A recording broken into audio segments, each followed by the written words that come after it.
Aundh police ठाण्यात नव्या कारभाऱ्यांनी पदभार स्वीकारल्यानंतर आता सर्वसामान्य नागरिकांच्या नजरा अवैध धंद्यावरील कारवाईकडे लागल्या आहेत।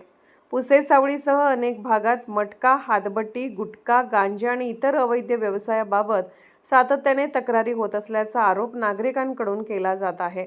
त्यामुळे नव्या अधिकाऱ्यांच्या कार्यकाळात या धंद्यांना खरोखरच आळा बसणार का, की पुन्हा येरे माझ्या मागल्या अशीच परिस्थिती राहणार, याबाबत चर्चा रंगू लागली आहे। गेल्या काही काळात अवैध धंद्याबाबत अनेकदा आवाज उठवण्यात आला, मात्र कारवाईनंतर काही दिवस शांतता आणि त्यानंतर पुन्हा तेच प्रकार सुरू होत असल्याची भावना नागरिकांमध्ये आहे। त्यामुळे यावेळी केवळ औपचारिक कारवाई न करता सातत्यपूर्ण आणि कठोर मोहीम राबवण्याची मागणी होत आहे।